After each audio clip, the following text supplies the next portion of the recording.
Patayin natin yung mga senador ngayon para mabakante. Bilang ko lang yung aming mga kandidato, tinitiyak ko na kompleto at wala pang napasabugan.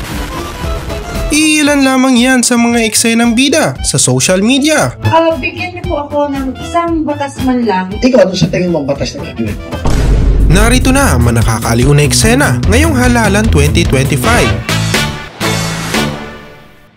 Tampok sa ating unang eksena ang kumakandidatong pagkasenador na si Kuya Will. Ang sanay katanungan na para sa kanya ay ibinalik din sa nagtatanong. Bilang isang senador at kilala kayo sa pangalang Kuya Will, bigyan niyo po ako ng isang batas man lang. Huwag mong subukan. Na kapag nagsabing itong batas na ito, si Kuya Will yan. Okay, magandang tanong yan.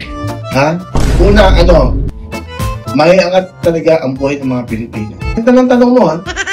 Nakakapag-isip yung tanong na yan. Ikaw, ano sa tingin mong batas na gagawin?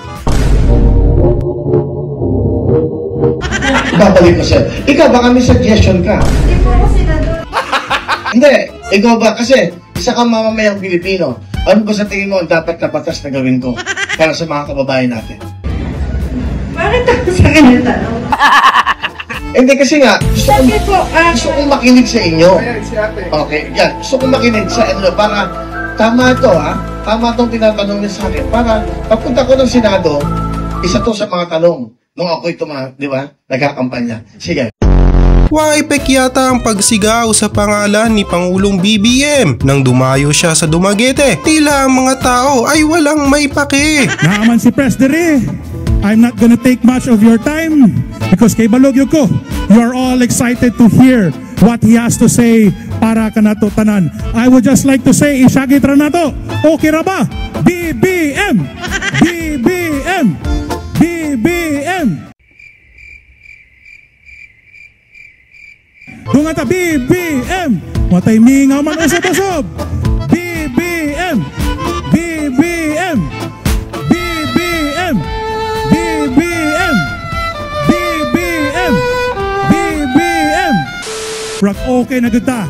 The Negros Oriental, the entire people of Negros Oriental truly loves you. And let's work together for helping the province and the whole country. Thank you so much, Press. Thank you kanino tanan and maayong hapon.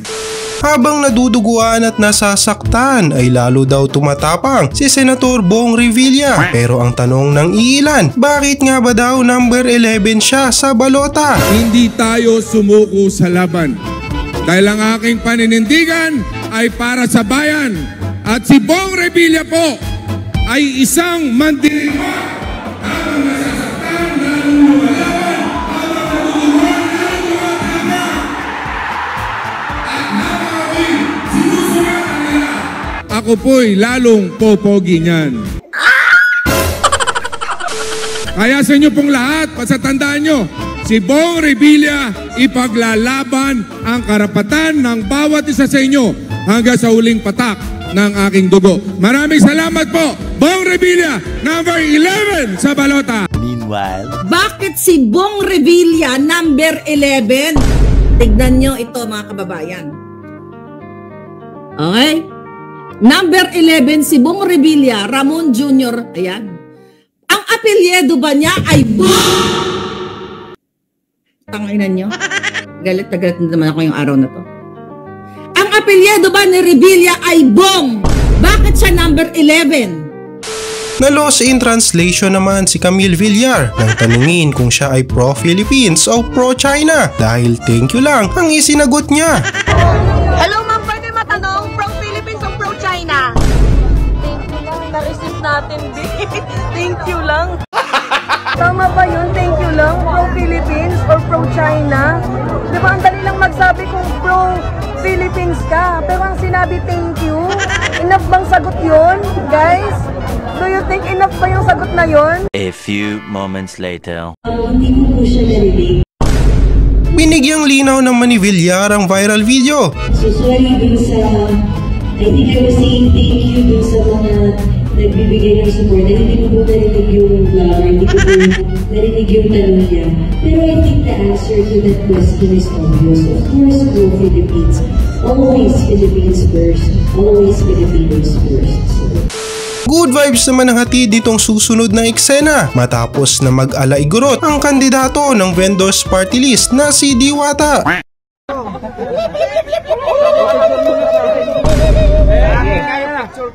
Sige.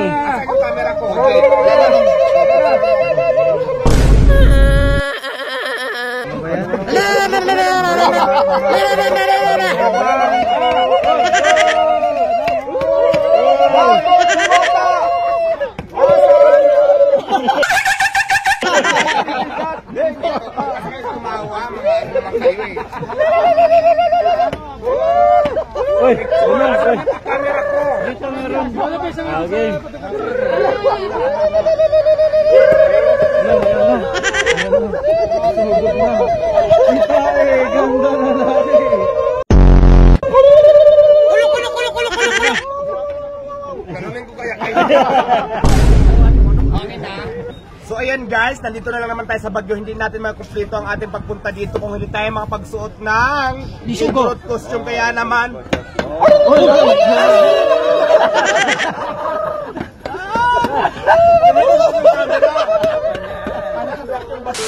Binanata naman ni dating Pangulong Duterte ang kabilang partido. Biro niya na para makapasok sa Senado, kailangan lang patayin ang kontrapartido. Ano dapat ang gawin natin?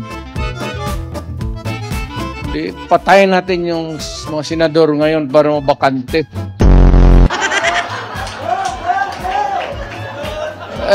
Makapatay tayo ng mga 15 na senador. Pasok na tayo lahat.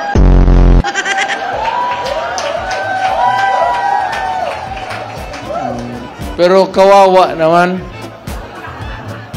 Pero nakakainis kasi yung hindi naman lahat. Talking of opportunities, the only way to do it is to pasabugin na lang natin yung ano. May buwelta naman si Pangulong BBM sa banat ni Rodrigo.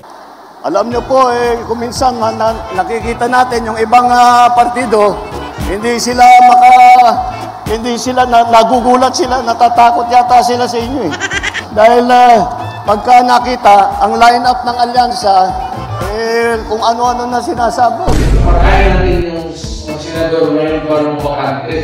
Kaya papatay na lang sila ng 15 na senador. Ay talaga, bagay. Mahirap naman yung ibang tao. Ang iniisip lang nila, ang kaisa-isang solusyon sa lahat ng problema ay pumatay pa ng Pilipino. Nakakapagtaka kung bakit ganun. O siya, safety check muna. Baka may nasabugan na. Yan ang banat ni Pangulong BBM sa buwelta ng dating Pangulo. Bago po tayo pagbigyan niyo po ako at binibilang ko lang yung aming mga kandidato dahil tinitiyak ko na kumpleto at wala pang napasabugan ng Granada. Kaya naman wala po kayo maririnig ng mga ganyan. Yan na po ang kaibahan ng alyansa sa lahat ng mga ibang tumatakbo dito sa halalan na ito. Wala po kayong maririnig na masasamang salita. Wala po kayong maririnig na panakot. Wala po kayong maririnig ng pagmumura. At dito na nagtatapos sa mga videong ating nakalap sa ating patuloy na paghahagilap sa mga eksenang sa atin ay 1-2 sawang nagbibigay saya. Huwag kalimutang mag-subscribe at i-like ang videong ito. Hanggang sa muli!